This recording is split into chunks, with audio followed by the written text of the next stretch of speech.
Hi, this is Bill McKee, and I am here in a little bit of a different episode where I am interviewing my lovely co-host, Kier, um, about on the Like-Minded Investors podcast. So welcome, Kier, although I don't think you really need a formal welcome or anything, as we've recorded, what, 5 episodes now? Yeah. Well, no. Yeah. Wait. This will be the fifth, I think. This will be the I fifth. think. Yeah. So we're on a roll. We're getting to the first 10. I'm excited. It's going good. Good. So I guess this will be kind of, an episode all about you.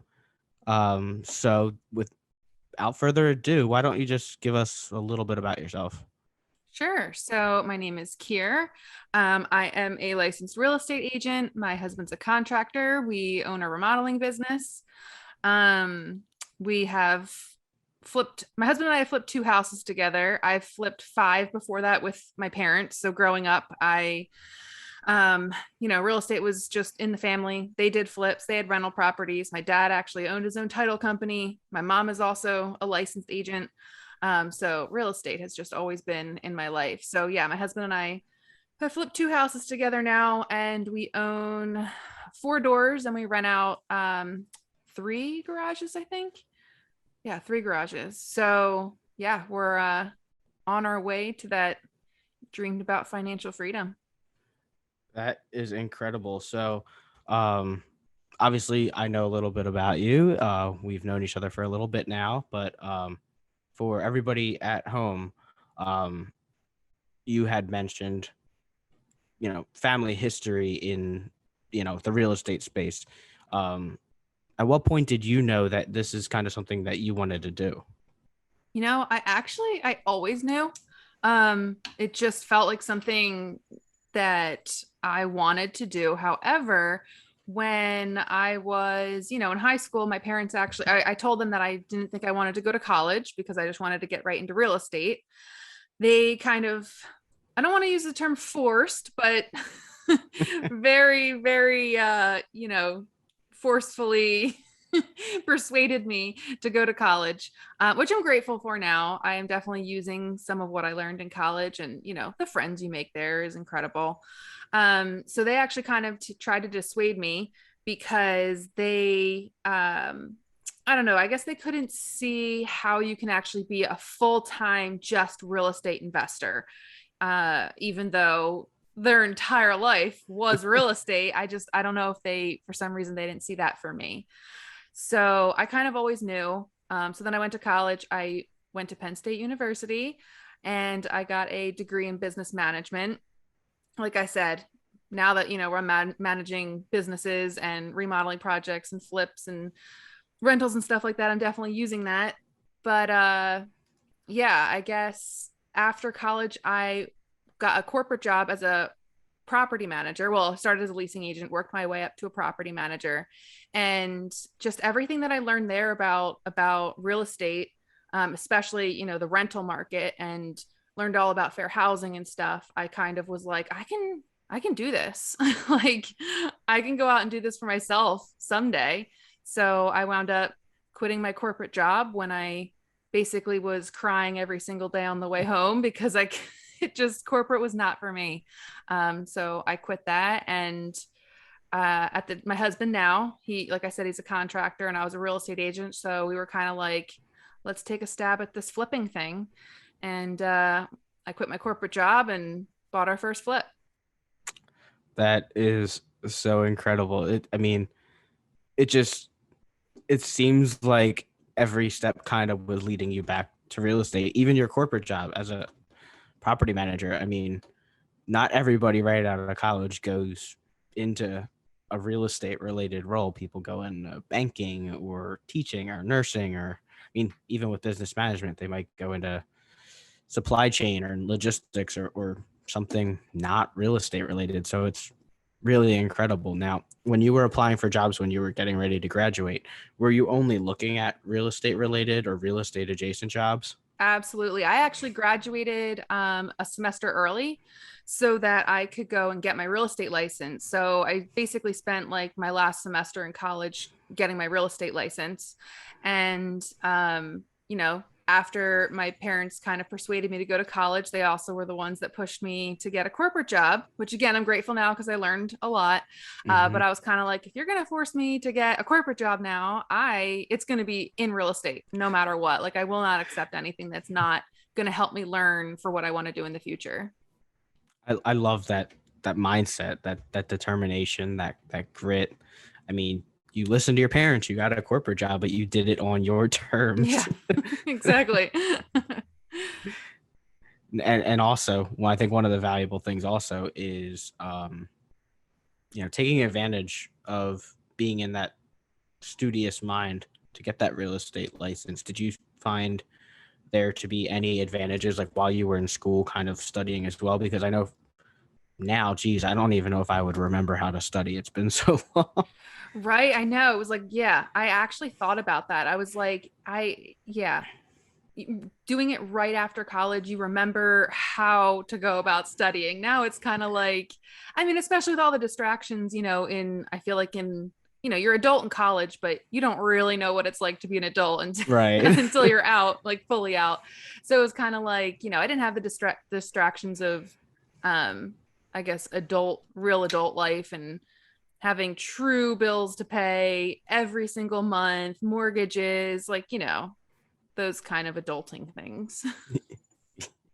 Yeah, when you're in college, you're kind of in this like bubble, I Yeah. guess is the best word to call it, not to use a term that has been thrown around the past year, but definitely a bubble.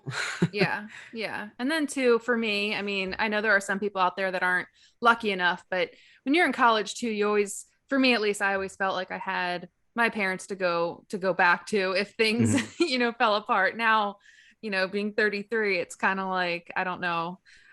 Yeah, my mom will always be there, but it's like, I don't, that's like a last resort for me now. In college, it didn't seem like such a bad thing. I coming out of my parents' house and now in my live-in, I totally understand that feeling about they're there, love them, but little different now. Yeah. Yeah. So fast forwarding into I guess that first flip, um, how many years after the corporate job was that? So I actually quit my corporate job in order to start flipping. I thought, you know, I didn't discover bigger pockets or like any kind of online communities yet. It was literally just me and what I had learned from my parents, and then my now husband, knew about the remodeling aspect, and all I knew was the stuff that you saw on HGTV.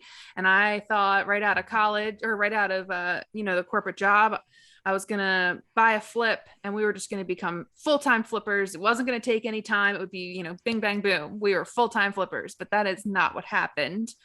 Um, because I kind of, while doing that flip, I discovered bigger pockets, and I love bigger pockets to death, but I got a little bit of analysis paralysis, a little bit of shiny object syndrome, and we decided to go right into like with the.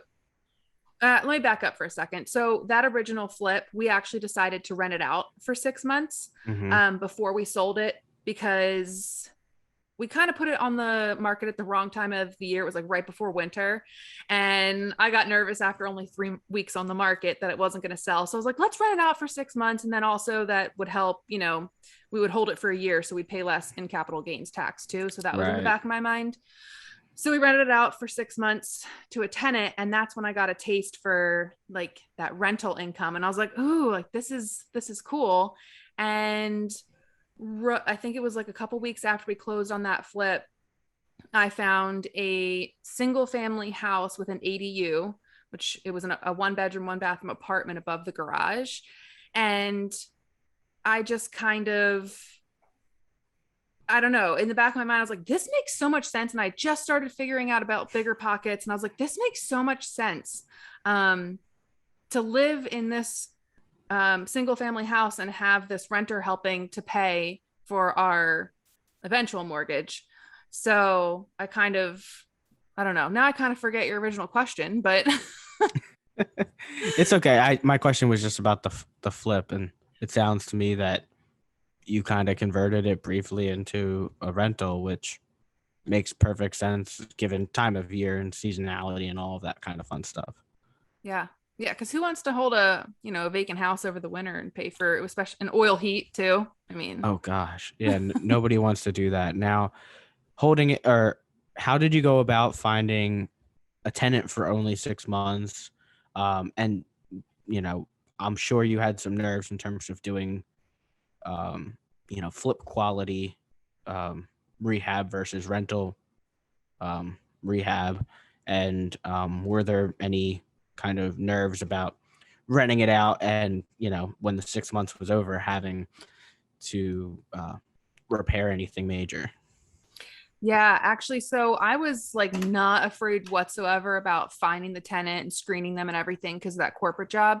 The only thing is exactly what you're saying that I was afraid of is we had, in the world of real estate, I feel like people do different levels of rehab depending on what their exit strategy is. And since our Mm-hmm. exit strategy was a flip, we put granite in there. We, touched probably every square inch of that house. And so yeah, putting a renter in there for 6 months, we were a little bit worried about the wear and tear on the property before we were going to put it back up on the market. So when I was screening tenants, figuring out their level of cleanliness was kind of, if they mentioned anything about that, my heart was kind of like, okay, it's a little bit of anxiety lifted off of me because they mentioned about how neat and clean they are. And I know people can lie, but like, I don't know, just from my experience in the corporate world, it seemed like when people mentioned that they were actually neat and clean, to some extent, they usually were, because that is kind of a rarity for people to actually be neat and clean. So these tenants, they mentioned that specifically on their application. Yep. They basically, it was almost like they could tell what our fear was. Or even, I mean, I didn't even say anything, but they kind of just put that information out there. Like, we realize this is a flip and that you're going to be selling it in 6 months. We're going to take care of it and treat it like our own home, and make sure that we leave it basically in the same condition um, that you rented it to us in. And I'm assuming it all worked out in the end. They left it as close as possible to what they were renting it for, and Yeah. happy Yeah. ending, right? Yeah.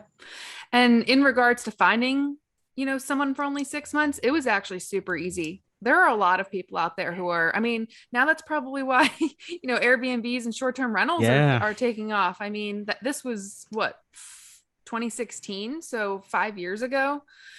I feel like back then the short-term stuff wasn't as popular, but I feel like there were still a ton of people out there who were looking for it. So we had a ton of applications for month to month and 3 and 6 month leases. Uh, I mean, Airbnb didn't create the market, right? They just attacked the market, I guess you Right. could say. Right. But that's awesome. So if you're all right with it, I'd like to get into the numbers of the deal. So what did you purchase it for? What were the rehab costs? What was the mortgage versus what you rented it for those 6 months, and all other expenses, of course? And then, what did you ultimately sell it for? Okay. So If you can remember. we bought it in cash technically because I knew for a long time that I wanted to flip houses. So I had been saving up for my corporate job for a while, and it was only an $80,000 house. However, I did wind up taking out a pretty large cash advance on a credit card. And at the time, though, it was like an 18-month credit card. So Mhm. even with the tenant, or even with renting it out, I was still within that time frame, or I was just within that time frame, like literally by days to pay it off without having to pay interest. Um, and then we also actually funded most of the renovation on credit cards as well. So I don't recommend that to people. It just, like, I was so desperate to get started in flipping because I had quit my corporate job that I did that. So They were all interest-free credit cards. So it was basically like cash and then, the Mm-hmm. rest in cash. And so we bought it for 80,000. We put 25,000 into it and we sold it for 159. And Okay. then we had to give a little bit of credit. I don't remember the exact numbers. It was somewhere between like 2 and 4,000. At the, after they did their inspections, they asked for some money back. So we wound up netting a profit of like 37,000. It's not bad for the first one at all. Yeah. Yeah. I tell people we came in under budget, but over time frame a little bit, because my husband and I on that first one wound up doing everything ourselves except for the plumbing and electric. Like we were even up on the roof installing That's it. So you installed the roof. yep. Yep. That's where I think that was the first house my husband taught me how to roof. And it's actually pretty simple to roof. It's just a matter of being up that high, which I don't know how I did that. I got on a roof the other day, our roof actually, to do a little bit of painting. And I was like, how did I used to do roofs with you? Like, I don't know. I can safely say that that is something that I will likely always hire out. Not that I have a fear of heights, but it's not natural to be up that Yeah. high. Yeah. We But sub out all roofs now. Like even for our remodeling business, like that's another thing we're subbing out now. So it makes total sense. But I commend you for doing that, and for the first deal. Those are things that make the deal work for you. And if you're yeah. willing to do it, or whatever it is, if it's roofing, plumbing, electric, whatever it is that you're willing to do and you have the skill set to do or the ability to learn it, do it by all means. And on top of that too, I if you want to do those things, like I'm not saying you have to from the get-go. However, if you do have a desire to learn those things, I think it's a like now I know how a roof is supposed to be done. And I can, not in I can't go and inspect roofs, but I can like sometimes look at a roof and be like, holy crap, that is not installed right.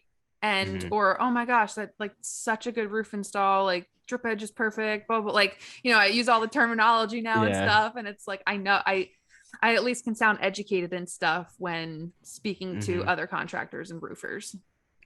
Yeah, I agree. I think that is the value of DIY, is understanding, appreciating, and gaining that knowledge Yep.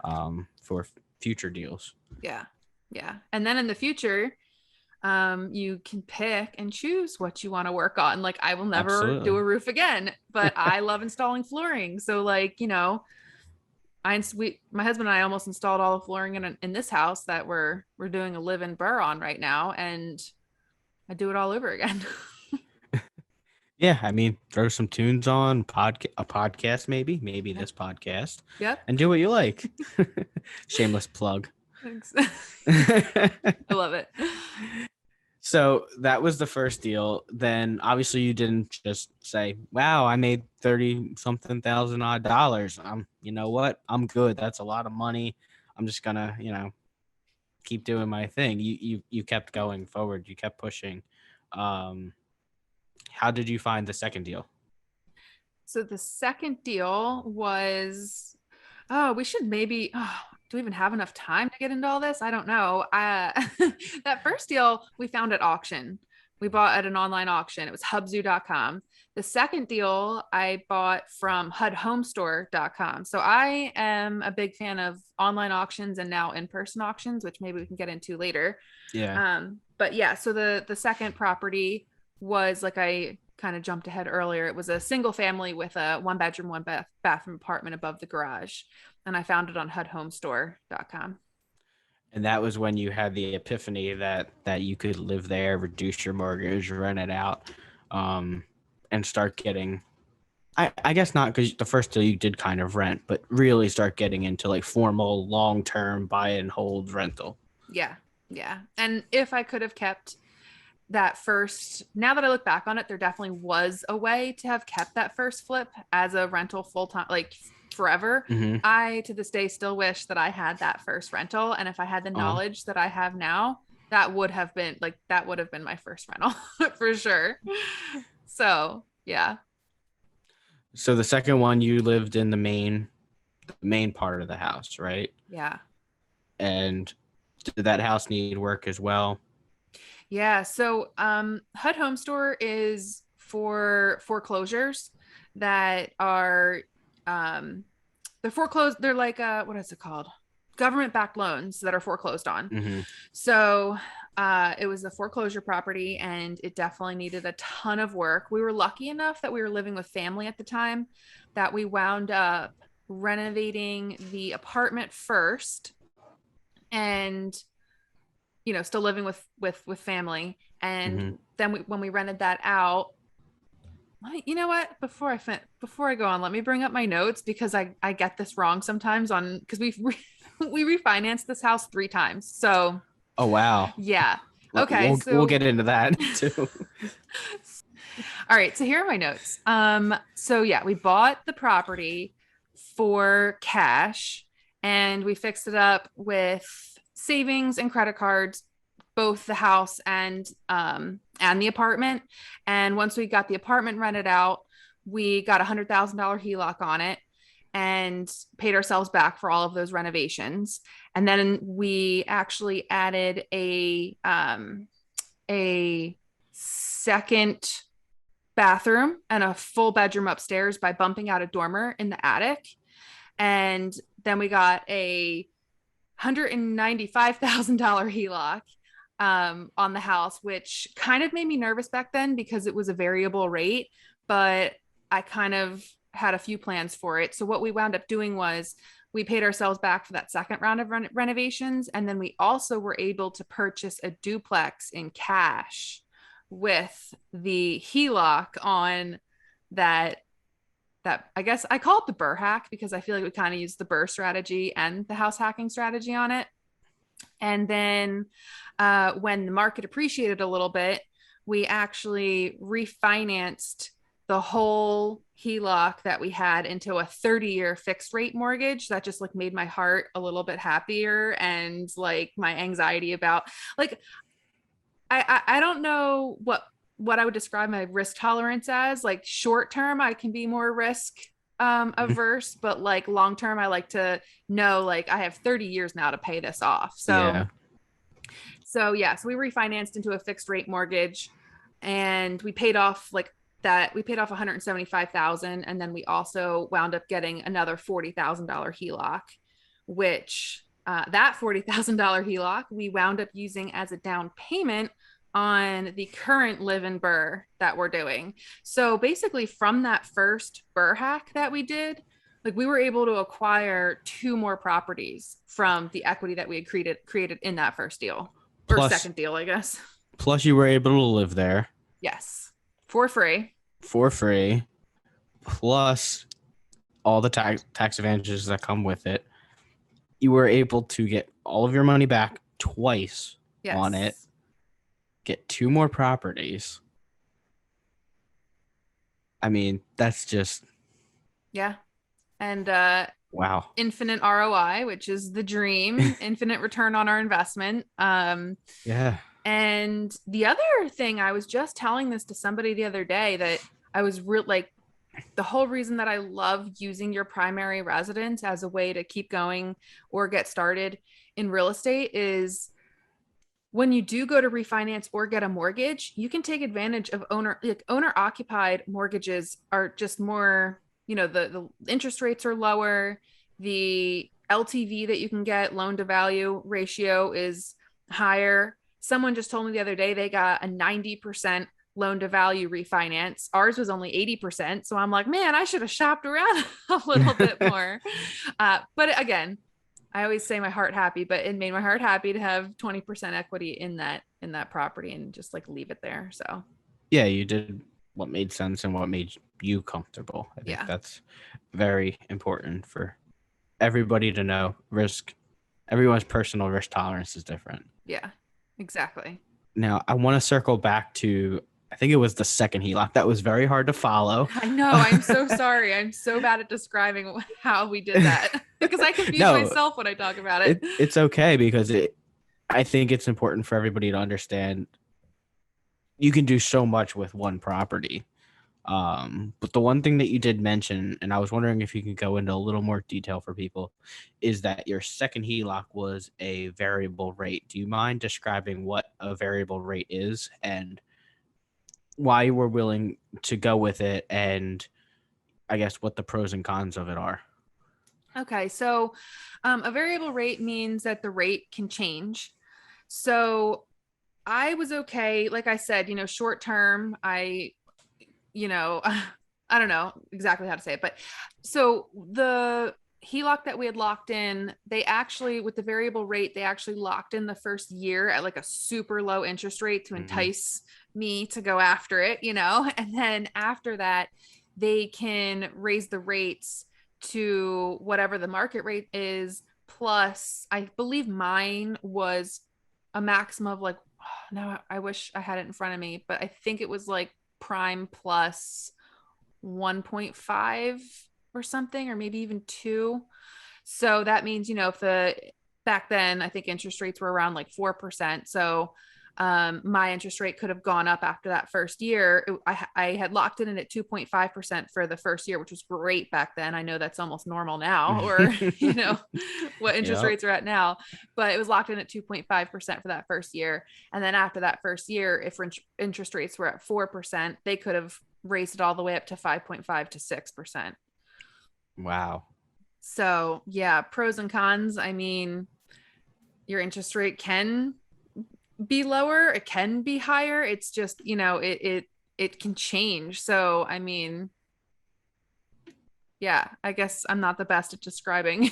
No, but it's okay. I think it's incredible because I think you used it perfectly in the sense that you got the low interest rate for that full year and, you know, had all the advantages of that with cash flow, living there, all that fun stuff. And then when you were ready to refinance, you didn't have to pay that ugly large rate that just in 2021 seems like a fake number. I know, right? So I think I think it's important for people to understand that there are ways to get maybe lower rates, and maybe that is a way to use it in flips, beyond the hard money and everything, is to maybe go after variable, knowing that hopefully in a year you're out.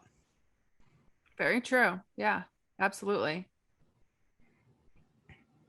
So fast forwarding into the other two deals that you were able to acquire from that deal. The first you said was a duplex, and you were able to buy it all in cash, correct? Correct. Yep. Yep. And that was just a duplex that you straight rented out both units. So that was actually interesting. It was a duplex that we inherited two tenants. One of them is still on Section 8, which I actually love Section 8. You don't have to, I just love the fact that you don't have to worry about, getting your money every month because most of it comes from the government. So it is actually a BRRRR, and we are still working on it, even though we bought it 2 years ago. But because it was tenant occupied, the tenants are great. Yeah, they're way below market value, but we're cash flowing pretty good on it. So we're kind of like very, very, very slowly renovating the outside of the building, kind of just waiting for one of the units to turn over so we can get in there. And in all honesty, if we were to renovate that building and the units to the standards that they should be, we could probably get about $600 more per unit. Wow. Yeah, that's how below market value they are. Now, I don't own rentals. I don't know how Section 8 works. I know a little bit about it, I guess. Is there any way for you to go to the government and be like, hey, this is market rent now? I know that the government subsidizes uh, what the tenant can't afford. Is there a way to kind of help yourself and help the tenant there? Yeah, so the government actually has a website. I believe it's HUDHuser.gov, and you can go to fair market rents and you can click on your city, or your state and then your city and then your zip code. And they actually tell you how much they're going to pay you. If you have a 1 bedroom, a 2 bedroom, 3 bedroom, it just lists out, and it's by bedroom too. The bathrooms don't matter. Footage doesn't matter. So they will actually tell you how much they're going to pay you for your unit. What I actually wound up doing was when we first purchased the property, I went to that website and realized that we were very much under market value, even as to what they were saying that we should get. So I kind of fought it a little bit, and right off the bat, without even having that put into our calculations, we got $100 extra per month. And it was because the other landlord had owned it for so long that they didn't increase him every single month as much as they should be. And he never even looked into it or asked for a raise. I don't know if that's the right term, an increase. So when I did that, we got $100 right off the bat. And I actually just looked a couple weeks ago, and I could probably do that again because rents have gone up even in just the past 2 years for that area. Yeah, I mean, we've seen nationwide rents go to, record levels, house sales go to, all-time highs, inventory issues, all that kind of fun stuff. I was just curious because in supply and demand, not to, you want to be able to not discriminate against Section 8 or anything like that. But if you could get $600 more, that's not fair to the Section 8 person. But at the same time, that's not fair to you either. Right. The other thing, though, too, is the property definitely isn't in the absolute best condition, for That's me also to, fair. to definitely fight for it. But yeah, once it's there, and also you can, they get a voucher. So I could charge $1,600, and if their voucher is only for say $1,200 or something, if it's possible for them to come up with that additional $400 a month, they could still live there. So, it's all about how much their voucher is for, how much the government's willing to pay, how much they can afford. It's like kind of like a balancing act. Definitely. But sounds like a really good deal. Sounds like once you rehab it and eventually turn it over, it's just going to be even better. Yeah. And then the second deal you bought,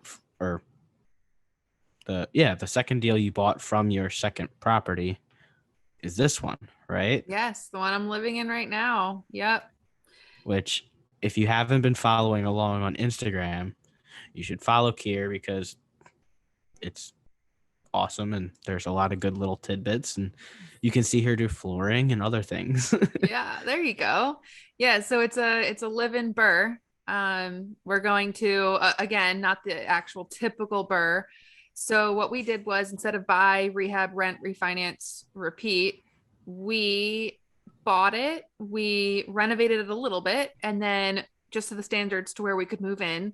We literally still have a makeshift kitchen, and like bathrooms are hideous. Yeah, you know what I'm talking about, Bill, with your live and flip right now.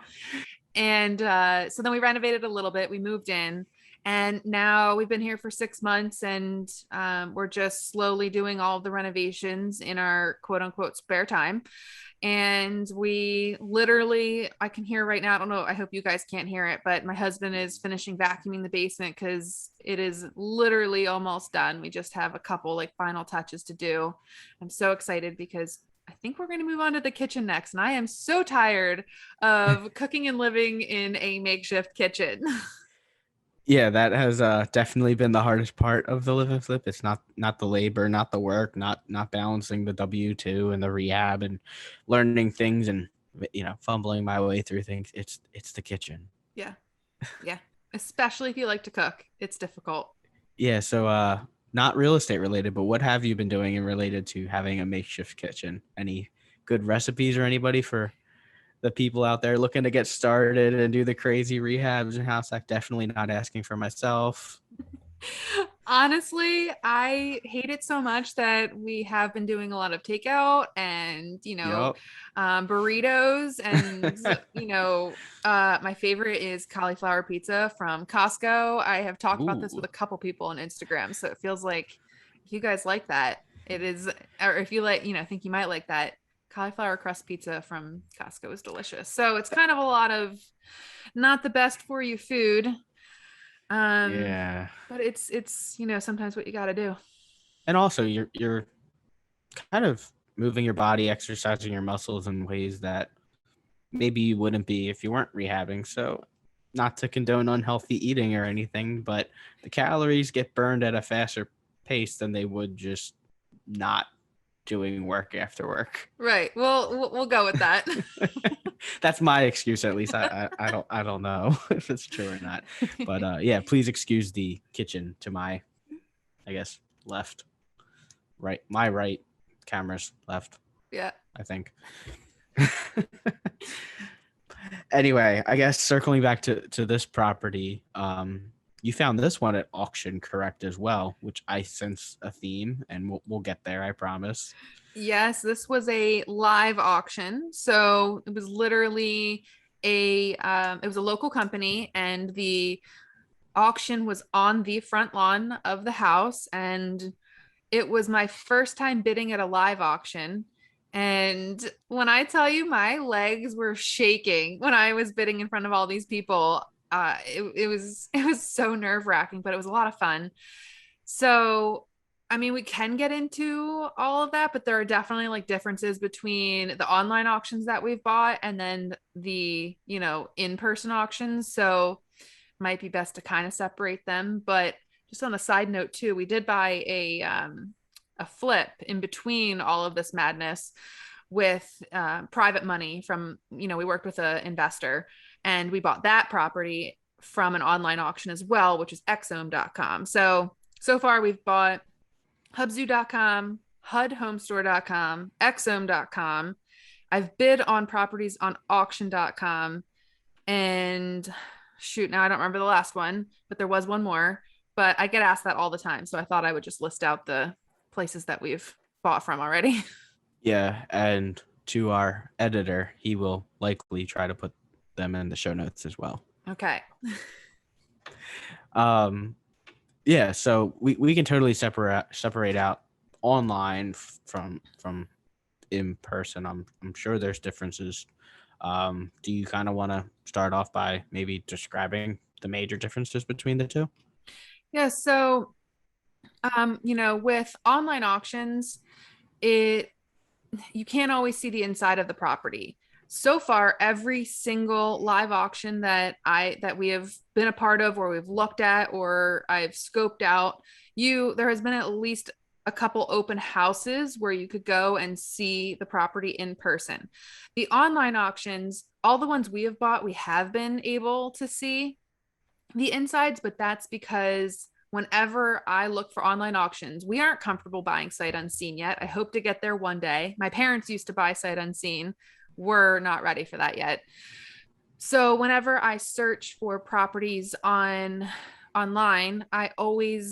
most of the websites allow you to filter by interior access available or vacant, or cross off occupied or something like that. So that's one of the major differences. With the online auctions too, if you do want to see the inside, you do need to have a realtor that signs up with the website, gets the code for you, tours you through the property, because it's almost like a regular listing. And with the online auction, or with the in-person auctions, you don't need a realtor whatsoever. They really handle everything for you, and you just go to the open house, and if you want to bid on it, you go and bid on it. So it's kind of, you don't have to use a realtor with the online ones, but like it makes it a lot easier too, because then the paperwork is, everything's done online with the online Mm-hmm. auctions, and there's nobody there to kind of hold your hand through the process like they do with the in-person auctions. So, being a licensed real estate agent, I imagine that you handle that yourself, right? Yeah. Yeah. So that's a huge reason why I love having my license is being able to, get into all those properties without having to bother another agent. That's yeah, that makes perfect sense. It's one of the major advantages outside of some of the many more potentially obvious ones Yeah. for an investor. Yeah, exactly. Um, do you want to drop where you're licensed at for people or no? Yeah. So, yeah, if anybody, I love helping, new investors get started in real estate. So, if anybody's local to Montgomery County, Pennsylvania, I do Berks County, Bucks County, Montgomery County. So, if anyone wants help in that area, let me know, especially with the online properties, because I am very well versed in them. So, I guess two other differences, I guess, between the online auctions and the in-person auctions. With it, with your financing, most of the online auctions don't allow for financing, although you can, every single auction is different and you do have to look and see if it says financing available or cash only or whatever. And you only have like 21 days to close. So it's very hard to, and I'm sure it would be very hard to get at least traditional financing within 21 days. If you have a Mm-hmm. private money lender or a hard money lender, I'm sure you can make it happen. With the in-person auctions, the shortest time period I've seen to close has been 45 days, and the longest so far has been 90 days. So it is way more, you have so much more time to get a traditional mortgage or a conventional mortgage or whatever with the in-person auctions, which is actually, we wound up getting a conventional mortgage with this live and BRRRR that we're in, even though we bought it at auction. Yeah, so for anyone who doesn't know, conventional usually takes what, like 30 to 40 days, 30 Mm, to 45, something like that. yep. Now, for this one with the conventional, did you go and put the full 20 down or did you take advantage of that being your primary and put less down? Yeah, so we took advantage of it being our primary. We wound up only putting 5% down. And funny enough, we actually had to put, now I don't remember if it was 10 or 15%. Let's go with 15%. We had to put 15% down the day that we won the auction. So at closing, we actually wound up getting $11,000 back because we wound up only going with a 5% down mortgage, even though we had 15, like we had already put 15% down. That has to be one of the coolest closings ever, that you bought a house and ended up getting. I mean, I know you put the cash out, obviously, but you got cash back at closing as a buyer. Yeah. And I immediately put that towards the HELOC that we had borrowed the down money on. So it was kind of like, then we were also saving a little bit of money and interest too afterwards on that HELOC. That's so smart. I love that so much. Now, jumping a little bit and taking kind of a little bit of a shift here. Um, you had mentioned earlier that your husband's a contractor, you're an agent. There's obviously some amazing synergies there. You guys have done flips, you guys have rehabbed, you're obviously handy yourself, you like doing flooring, you've gotten on roofs. Um, you know, how would you, I guess, describe for people out there kind of the dynamic of your guys' relationship, both as investors, personal dynamic? How do you guys make it work? Being business partners with your real life partner, all those kind of classic questions. I actually really love it. We work best like when we're working on a flip or our own properties, when we're, working together is when we're getting along the best, and everything, just the synergy, yeah, is there. It's it's definitely the most difficult part is the fact that you almost never have to turn it off. We can turn it off, but it's like, we're around each other all the time. So it could be, some mornings when we wake up, it's like 6 a.m. and we look at each other and we're still laying in bed and the day has barely started and we're already talking about what has to happen that day, who we need to call, So it's kind of like, it's definitely one of the difficulties is shutting it off and being able to separate kind of having fun and talking business. But I wouldn't have it any other way. I really love working alongside my husband, and We are trying to both go more full-time into the real estate investing. Like, yeah, I'm a real Hmm. estate agent. And like I said, I love working with new real estate investors. But one of our goals is for him to do a little bit less client remodel work and get more involved in our own projects and hopefully get a more flips here in the coming months, so that we can, raise the capital to purchase some more rental properties. That makes total sense. I mean, being full time in it and not having that time over there getting sucked away. Right. Right.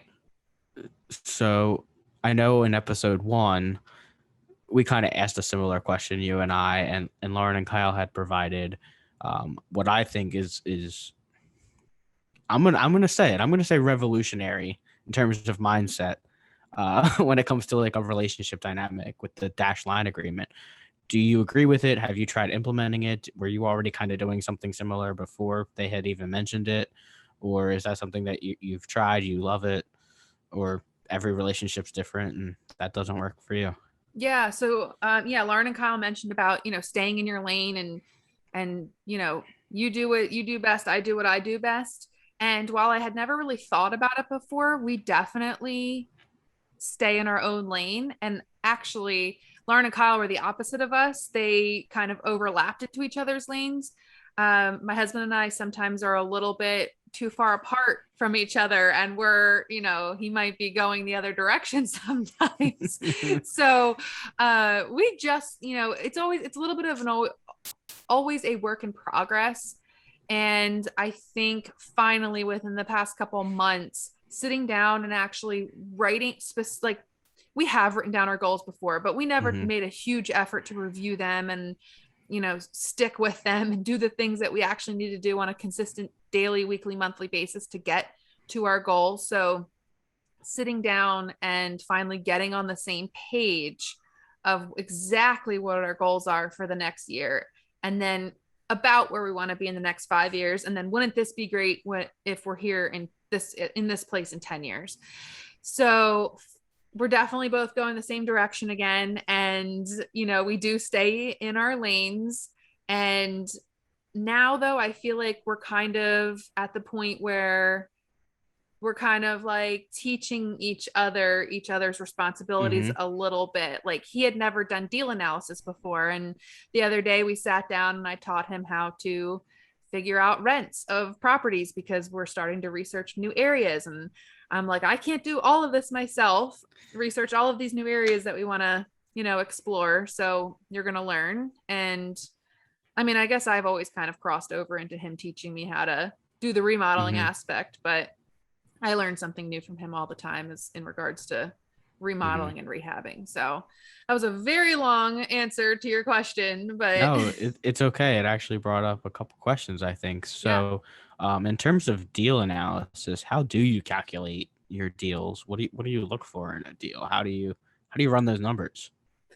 So when I am looking for a rental property, we we have been so spoiled. We make over $400 per door on the 4 doors that we have. So and that's like pure cash flow, and that accounts for management and vacancy and everything. And we manage ourselves. So it's actually more.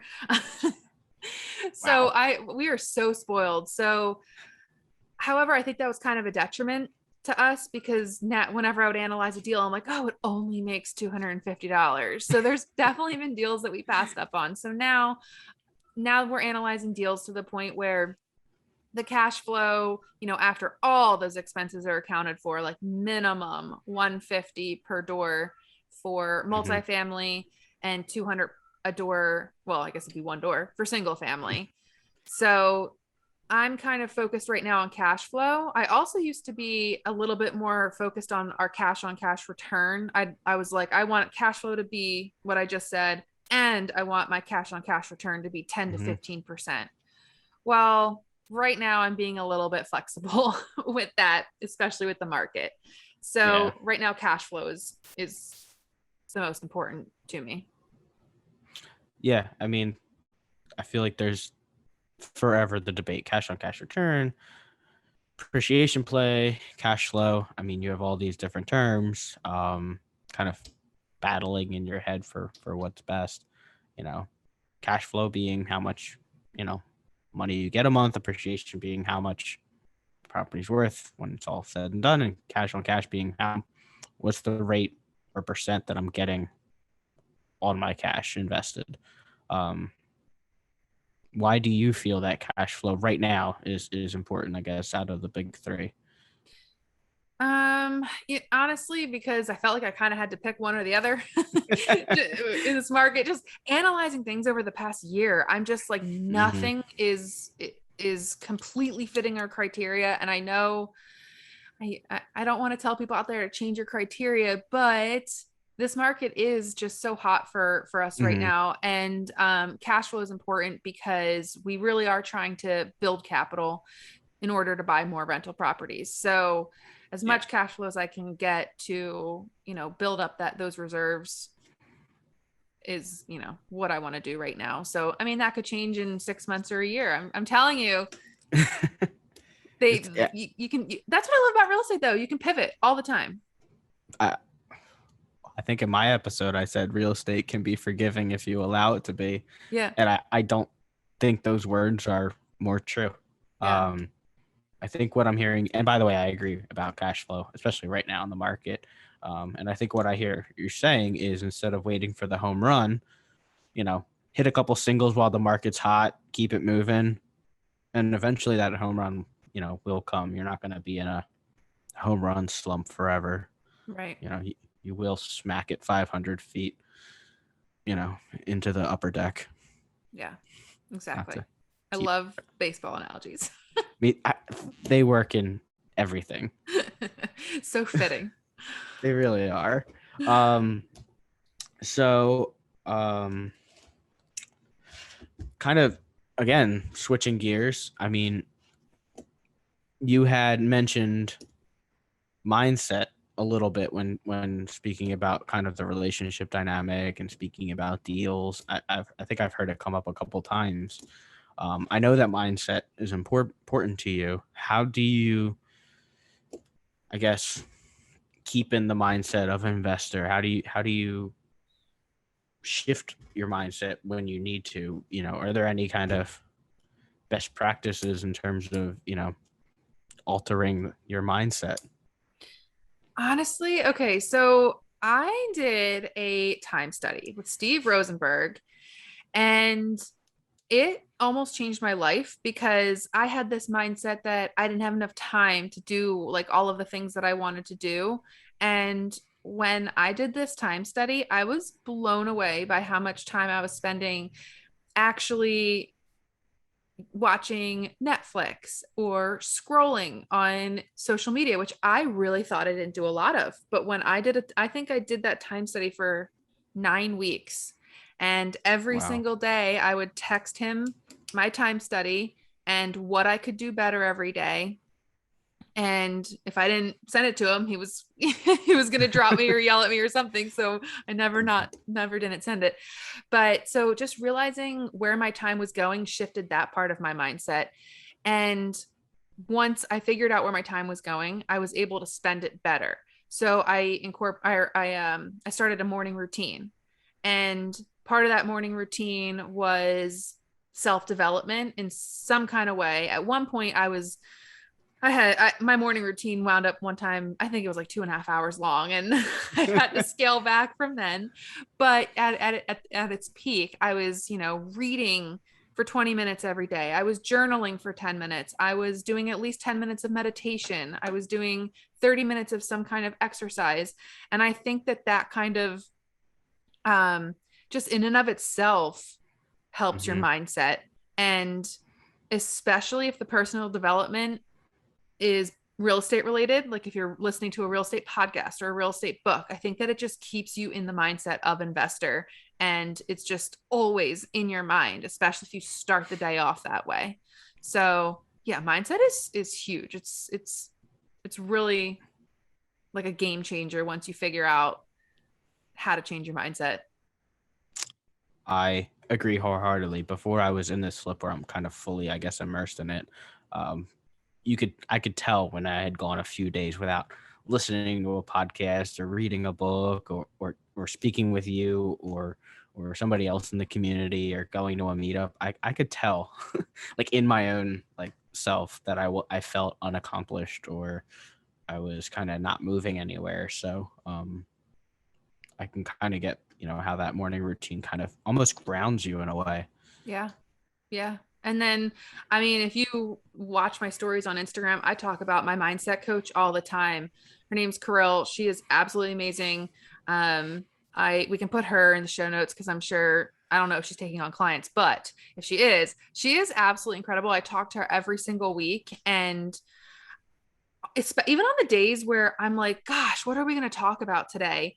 She brings out something in me that just like fires me up for the week. And um just I don't know, sometimes I say to myself, like, I've had a couple real estate mentors and coaches before I got her as a mindset coach, and I almost wish I had gotten a mindset coach before I did like the real estate stuff, because I think almost sometimes the mindset piece needs to come first.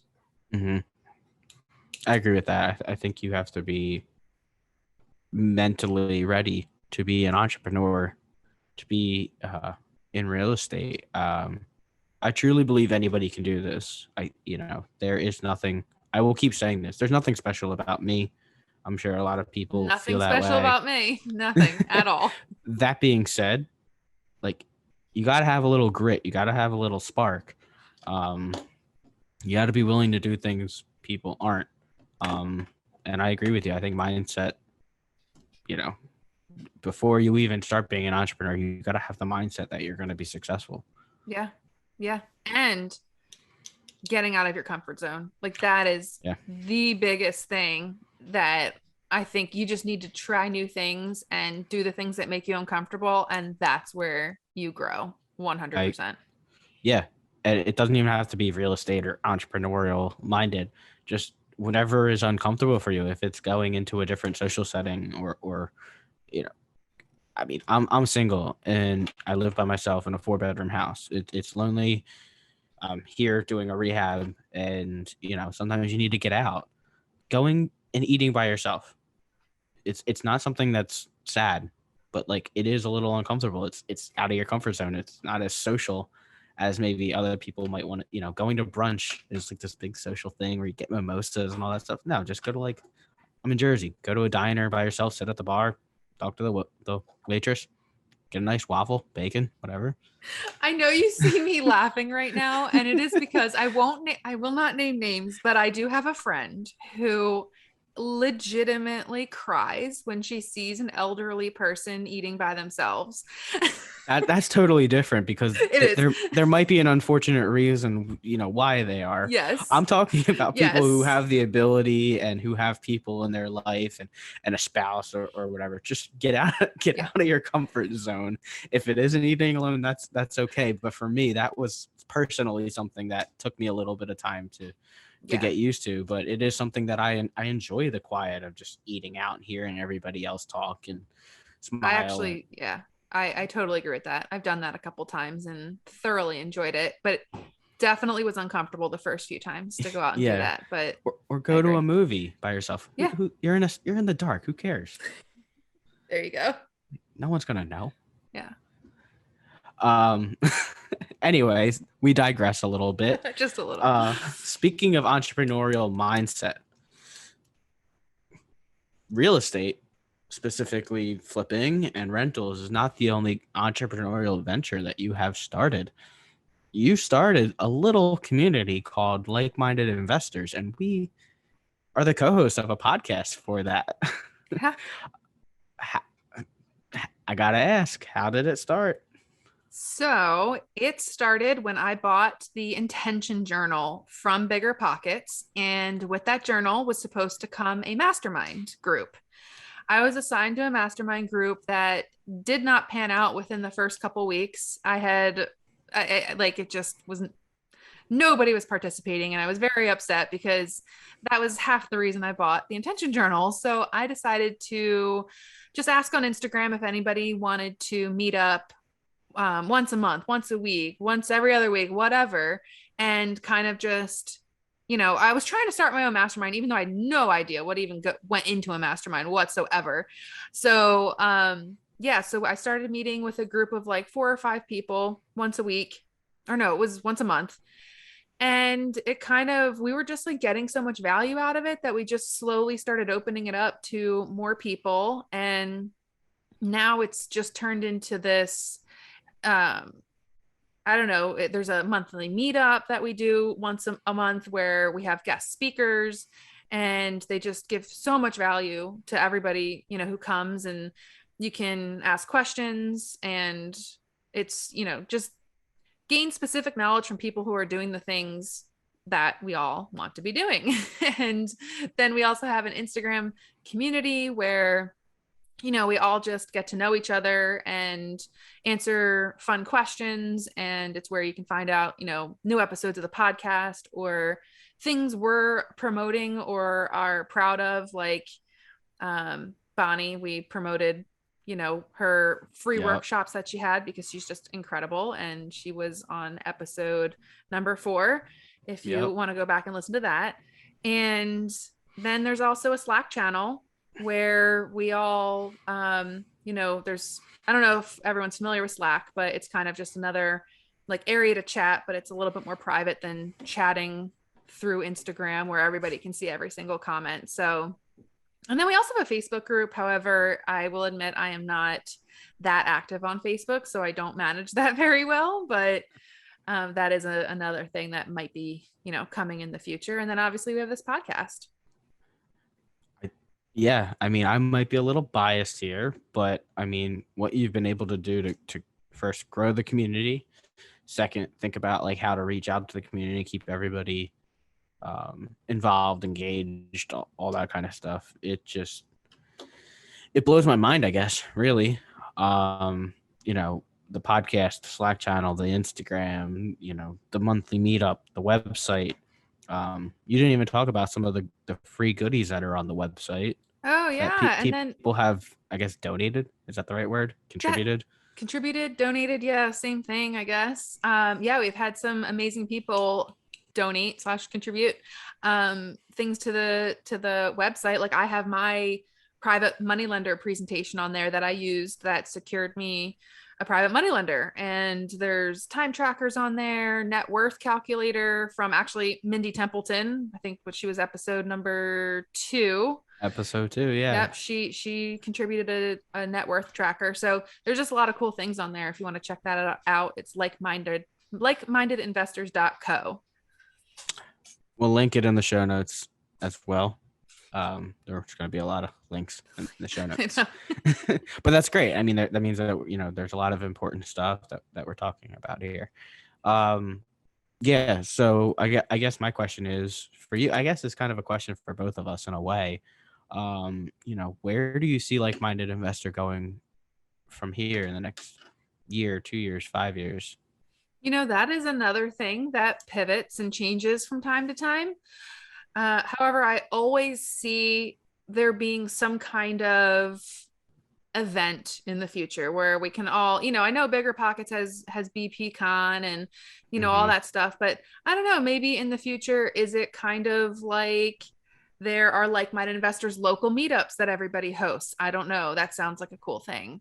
Is it, are we going to have YouTube channels where people contribute we already have a YouTube channel, but where people, contribute YouTube videos to it? Like that'd be cool. Do we have one big blog that people contribute to and we can all learn from each other? I'm not 100% sure. All I do know is that it would be really cool to unite everybody in person at some point with some kind of cool event. That is definitely on the radar for the next couple of years. And in the meantime, just growing the community and getting better and not better. Sorry, that is not the right word. Getting more and more guests on the podcast and, just growing all of that. Yeah, I I think I agree with all of it. I would love personally to meet everybody that I haven't met yet. I mean, I think I've been lucky enough to meet a couple of our guests, just being local to them. But there's so many others that are not from the local area that I'm in that I'm just such a big fan of, and being able to pick their brains or shake hands or grab a drink or food with them or whatever just would be so awesome. I mean, I feel like a fanboy over some people, and other people's, just have relationships with on Instagram. It would be awesome. Yeah. To meet Especially everyone in with person. COVID and everything, and being stuck in the house or stuck in trying to limit travel and all that stuff. It'd be good to kind of be out there again. Yeah.